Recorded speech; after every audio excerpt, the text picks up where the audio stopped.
Well, here I am. It's another nighttime video. I am actually in my office, and one of the things that's really kind of present in my life is that my life is really lived 1 week at a time. 1 week, I am with my children, and I have a very conventional life. I get up in the morning with them, I get them ready for school, pick them up from school, go to bed at a reasonable hour, all that stuff.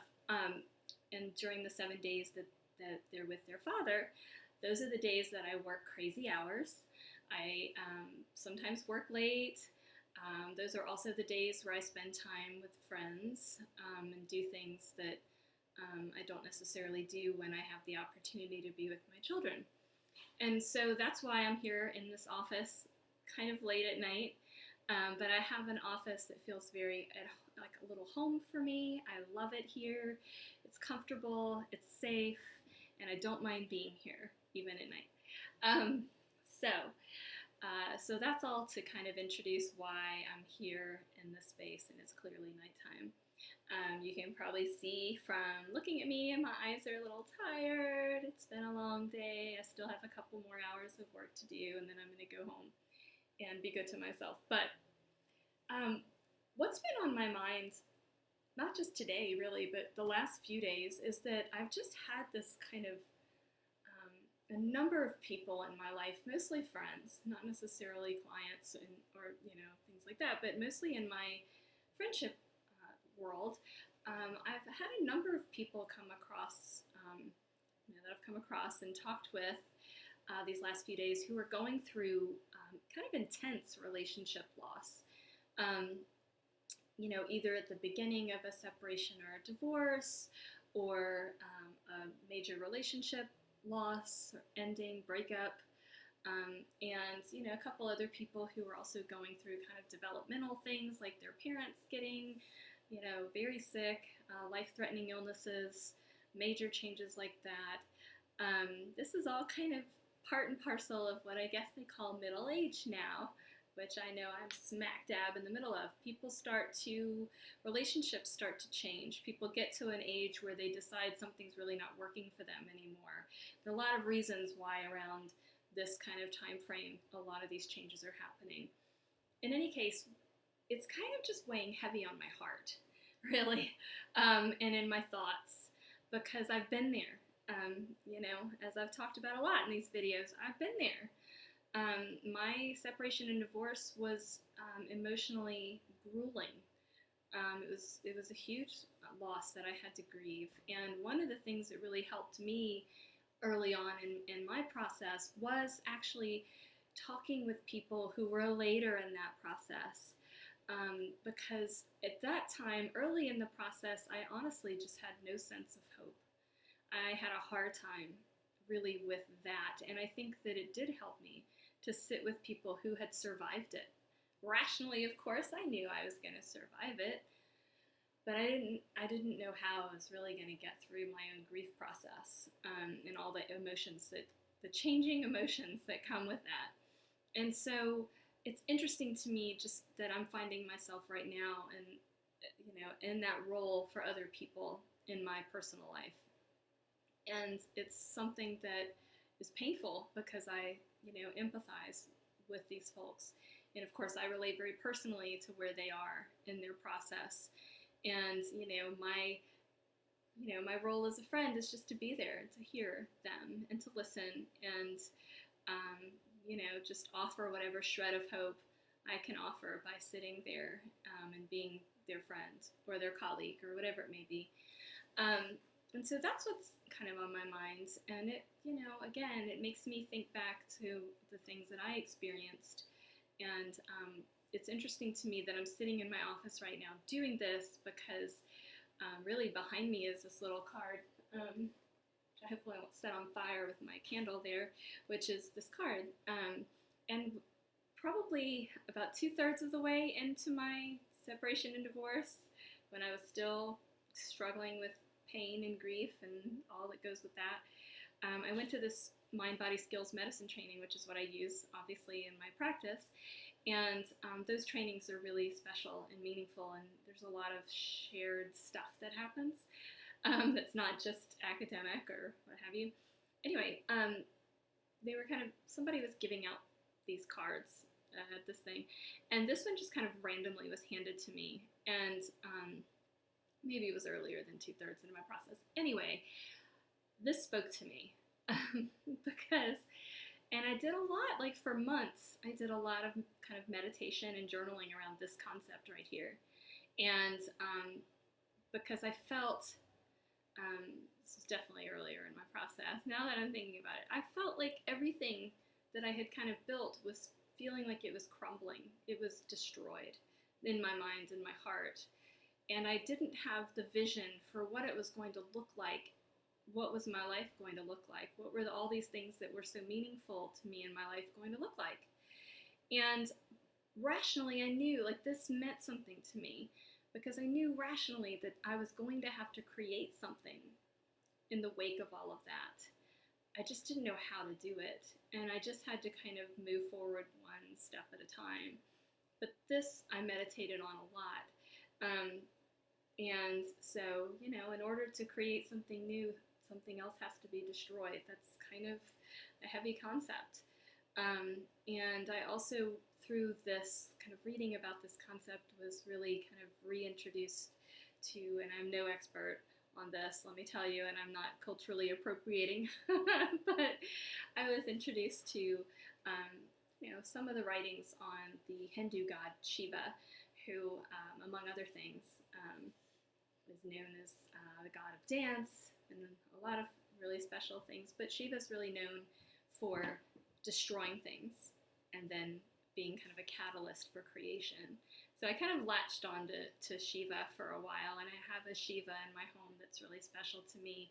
And I just got a new one actually recently when I traveled to Los Angeles. This is one of the common manifestations of Shiva. So, you know, when you're going through those big losses, sometimes you need symbols to help you get through it. And so I found mine, but I also really relied on friends. So that's what's weighing on my mind. You know, I've really had, you know, just been thinking a lot about my own process. One of the things that's really helped me, and I guess if there's a mind-body practice that I would do tonight in the wake of this, and I will practice this tonight later on, is one of the things that really helped me, even very recently, when working with, I'm working with a coach, and I've also been doing a lot of yoga, is the concept of like, I feel like I've been kind of closed off in my heart. And so I've done a lot of work around kind of opening up my heart. And, you know, what that often involves is just broadening my shoulders. And I often go about my day and I think, I need to open my heart. And so I really take a moment to kind of practice that, because I do think that there's symbolism in how we carry our bodies, and we know a lot about how bodies hold trauma. And so I've had kind of an active practice, particularly the last 3 months, of just opening my heart in kind of this part of my body. And so, you know, for me, what I will do tonight as a mind-body practice is actually, I've done, in this video, I did a body scan. So I'm just going to do just the tiniest little body scan and just focus on this one part of my body, which is kind of my chest and my back. And if you would like to follow along with that, I will do that. But before I do that, I'll recommend the song that I'll add to my playlist. There have been 2 artists the last kind of couple of days I've been listening to a lot. One was Alicia Keys. Yesterday I listened to a lot of Alicia Keys. Today I've also listened to a lot of Billie Eilish because of all the Grammy wins that she had, and I was like, I really need to, like, who is this young woman? And that's going to be another video, I'm sure, because her music has kind of blown my mind. But I've also been listening to a lot of Phosphorescent, who is a songwriter, a male, and he does some real ethereal music, and very folk music. And there's a song, when I've been thinking about loss, there's a song that he does called C'est la vie, which is about, him just kind of saying, I'm feeling a ton of loss. I don't understand why this love has left me, but I'm just going to kind of sit with it. This is life. People tell me this is what happens in life, and I don't get it, but I'm going to try to figure that out. And it's just a lovely little song, and so I'm going to post that to my playlists, my YouTube playlist on this channel, and my little Day 1 2020 Spotify playlist that's actually shown in the bio on my Instagram Day 1 2020 page, and also I think in the About on this YouTube, so Spotify. But the body scan I'm going to do real quick is so brief, and it's only going to focus on this one part of the body. So if you want to try this with me, set the computer down so you don't have to watch my face doing this. Just kidding. But you can listen to my voice. And for this, we're going to start just like with all of ours. This one you can, it's not as easy to do laying down because you really want to focus on your shoulder blades and your shoulders and your chest. So I would advise that you sit up and you focus on sitting up as straight as you can, and just really feel your spine supporting you. And close your eyes if you're comfortable closing your eyes, and let your hands just rest in your lap or at your sides. Make sure your fingers are loose and not intertwined. And just start with your breath. Again, close your eyes if you're comfortable doing so. Feel your breath as it enters your nose, exits your mouth.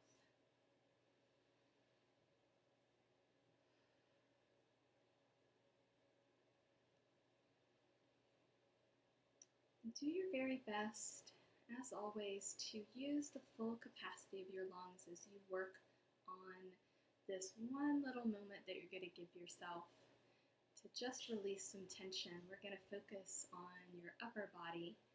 But as always, we start with the breath. And if you can get your breath all the way to the bottom of your lungs, you're going to trigger that vagus nerve, which is going to help focus your body on relaxing your nervous system. So breathe in through your nose and try to visualize getting the air as far down into your lungs as you can. You can place one hand on your belly and just feel your lungs expanding. And then exhale through your mouth.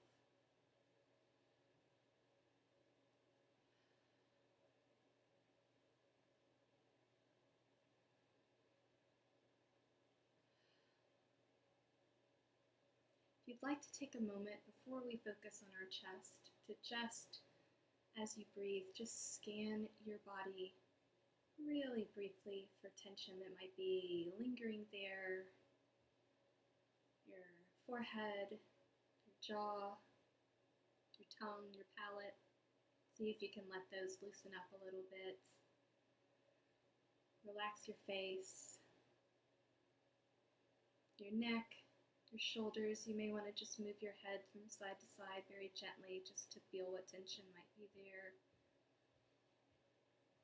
As you breathe, focus on your core, relaxing the tension that's in there.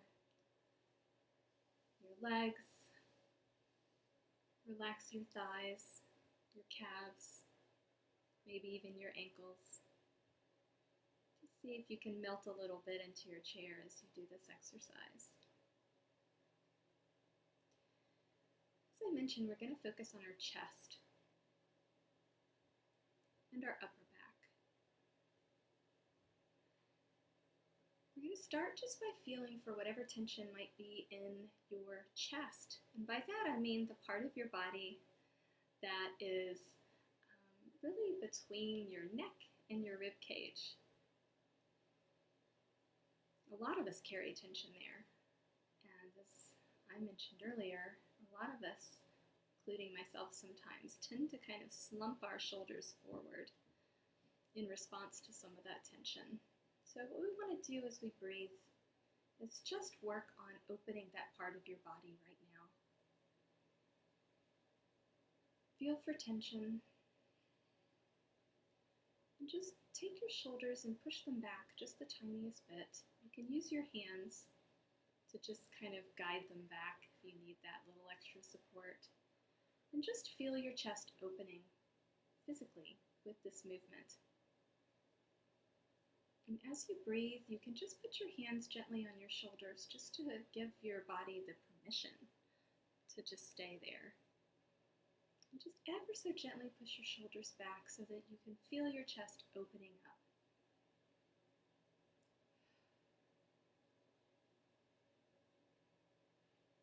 If you're going through a period of loss or grief, this is a wonderful exercise to do just to open your heart a little bit. And sometimes when you do this, you might feel a flood of emotions.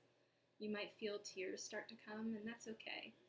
Because a part of having an open heart is actually feeling your feelings, which is healthy. A lot of us are afraid to feel those feelings, but by opening your heart and releasing some of those feelings along with that tension, it allows you to better accept, in some small way, the love and kindness that's out there for you, if you open your heart to it.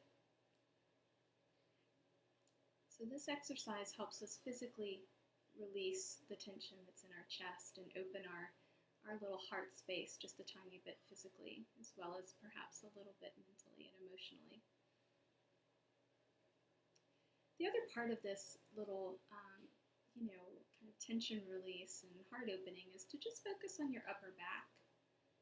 See if you can identify the feeling of your shoulder blades coming together and also loosening just a bit as you open your heart.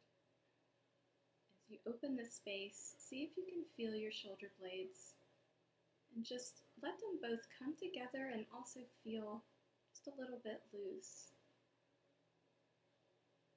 so that you're really allowing the tension to flow away from this part of your body. And with every breath, you can release just a little bit more tension. And I encourage you to take this little exercise and do it for several minutes. And just feel the air going in and out of your lungs. And just, again, keep your hands on your shoulders if that helps you. And just let your body release the tension that's in that part of your chest and your heart area, your upper back. And just breathe through it. And if you want, you can add a little open heart mantra. My heart is open, or I open my heart, and see if that helps. That's the practice that I'm going to do tonight before I go to bed, because I think that I need it in my day-to-day, because I feel like I'm carrying around a lot of feelings in my heart today. So, and a lot of love that I have for the friends and the people in my life who I know are going through a hard time. And I'm going to listen to some more phosphorescent tonight as I continue working for a little while. So I hope you enjoy that too.